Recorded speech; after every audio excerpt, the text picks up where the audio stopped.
When Marcus pulled into his ranch that morning, he didn't expect flashing lights. He didn't expect 3 patrol cars parked across his dirt driveway, their red and blue lights cutting through the early Texas sun. And he sure didn't expect to see a woman screaming at the gate, waving her phone like it was a weapon. He hit the brakes, dust swirling around his truck. His heart dropped. "What now?" he muttered under his breath. Marcus Grant wasn't some stranger to trouble. He'd spent 20 years as a firefighter in Houston. He'd seen chaos, noise, people panicking. But this was his land. His peace. The place he built with his own 2 hands after retirement. He called it Evergreen Ranch, 100 acres of rolling hills and quiet creeks just outside Austin. He'd bought it 4 years ago, fair and square, after saving nearly every dollar he made during his service. He wanted space, fresh air, and freedom. But ever since that shiny new housing development cropped up nearby, his dream had been getting smaller, louder. And at the center of all that noise was one person, Karen Whitfield. Karen was the self-appointed queen of the HOA, the kind of woman who carried a clipboard like it was a badge. She ran her subdivision like a kingdom, enforcing community standards that even the county rolled their eyes at. No paint color escaped her opinion. No mailbox escaped her notes. Marcus had dealt with her for months. First came the letters, then the friendly reminders, then the threats. Your barn doesn't meet HOA color standards. Your horses create excessive noise.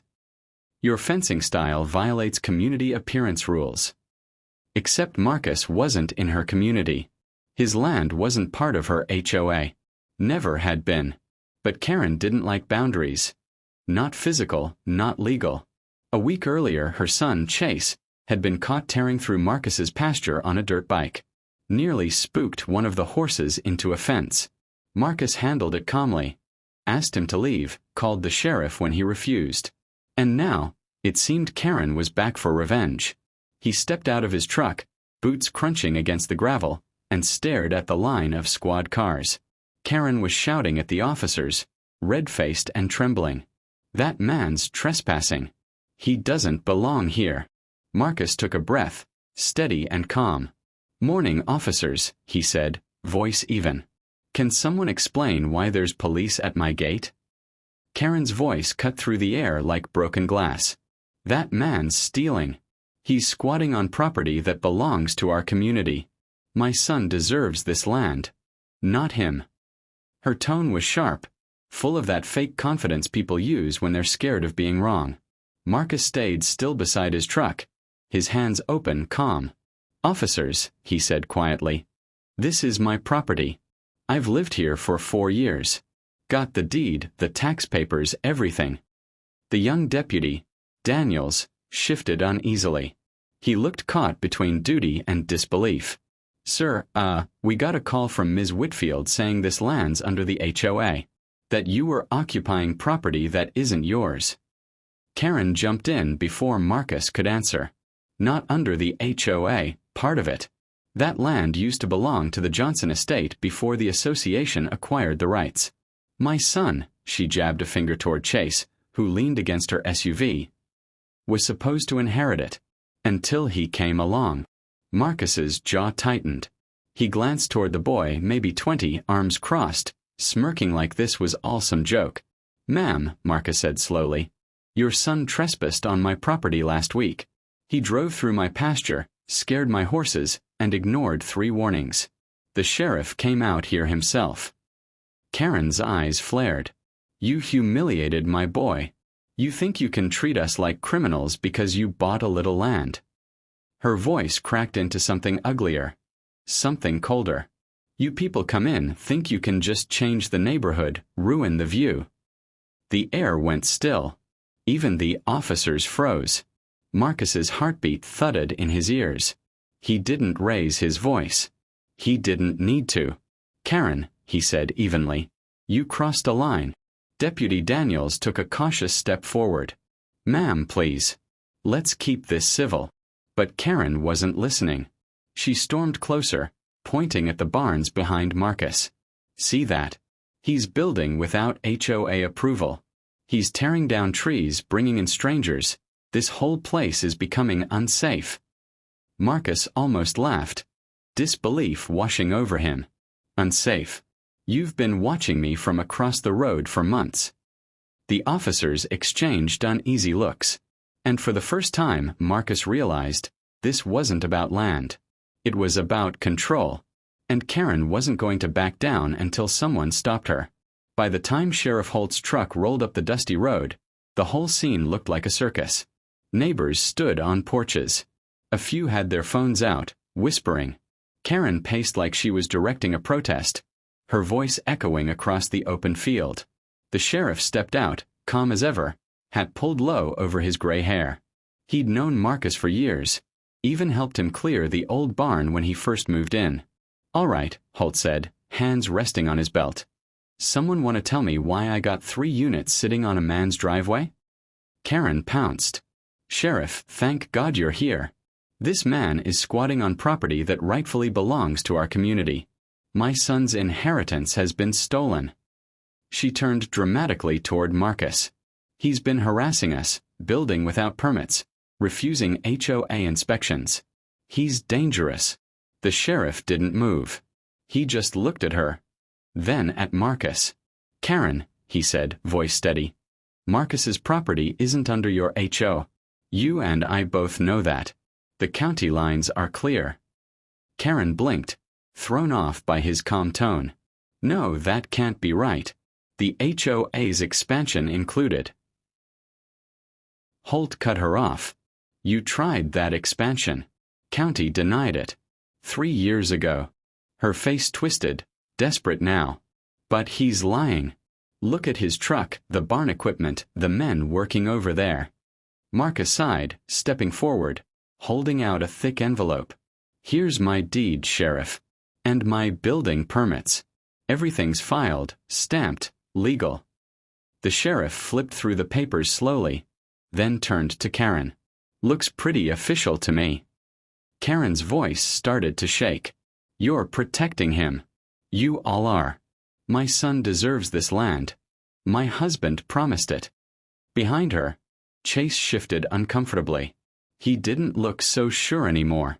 Marcus's tone stayed low, even. "Karen, I don't know what you've told your son, but this land was on the market. I bought it fair and square. You don't have any claim." Karen's eyes filled with tears, but not the kind that come from pain. The kind that come from pride being cornered. Then suddenly she snapped. She lunged forward, screaming, "You don't belong here," and shoved past the deputy, straight toward Marcus. The officers reacted instantly, grabbing her arms as she kicked and shouted. And just like that, the truth wasn't the only thing exposed. Her mask was too. The moment Karen's hands touched Marcus's shirt, everything exploded. "Ma'am, step back!" One deputy shouted, rushing forward. Gravel crunched, radios crackled, and the entire scene turned chaotic. Marcus didn't even move. He stood tall, jaw tight, eyes calm, like he'd seen this kind of storm before. The deputies pulled Karen back, but she kept thrashing, her voice cracking through the quiet hills. "He stole it from us. He doesn't belong here. Arrest him." Her son, Chase, stepped forward, face pale. "Mom, stop," he begged, tugging at her arm. But she was gone, lost in her own anger. Sheriff Holt stepped in, voice firm but patient. "Karen, that's enough. You just assaulted a property owner and filed a false report. You need to calm down." But she screamed over him. "No, you're all protecting him because of what he is. This is our land. My son deserves this." The crowd that had gathered at the edge of the road went silent. You could have heard a pin drop. Everyone just stared, watching this woman unravel in broad daylight. Marcus felt a sting in his chest, not from her words, but from the memory of every time someone had looked at him the same way she just did. Like he didn't belong, no matter how hard he worked, no matter what he built. He looked at the sheriff. "You do what you gotta do," he said softly. Holt nodded. "Cuff her." Karen froze, her face twisting from fury to disbelief. "You can't do that. I'm the HOA president. I know my rights." "Yeah," the sheriff replied dryly. And you just violated about 5 of them. As the handcuffs clicked around her wrists, the crowd started whispering. Phones were up. Someone even gasped when she started crying. Loud, ugly sobs that echoed through the valley. "This isn't fair," she whimpered. "My son deserves." Marcus finally spoke, his voice low but cutting. "What your son deserves is to learn respect. That's something no land can buy." Even Chase went still. He looked at Marcus, then down at the ground. As the patrol car door slammed shut, Karen's reflection disappeared behind the glass. The sheriff gave Marcus a long nod. Justice, quiet and heavy, had finally arrived. The days that followed felt strangely quiet. The news of what happened spread fast, through the HOA, the county, even the local paper. Everyone knew about the HOA president who called 911 on a man for living on his own land. Karen was charged with filing a false police report, harassment, and trespassing. The county sheriff's office made it clear her position in the HOA didn't make her untouchable. Within a week, the HOA board held an emergency meeting and voted her out. Just like that, her reign was over. Marcus didn't celebrate. He didn't gloat or post about it online. He just went back to work on his land, fixing the barn, feeding the horses, restoring the quiet. But that silence hit different now. It wasn't just peace. It was earned peace. A few weeks later, he heard the sound of an engine on the gravel road.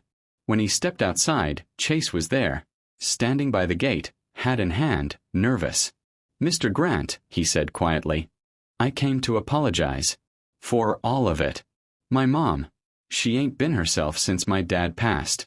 She told me things about this land that weren't true. I believed her." Marcus studied the young man's face. The shame, the regret. He nodded slowly. "You made a mistake. We all do. What matters is what you do next." Chase swallowed hard. "I just wanted you to know I respect what you built here. And I'm sorry for how she treated you." Marcus reached out a hand. Apology accepted. They shook.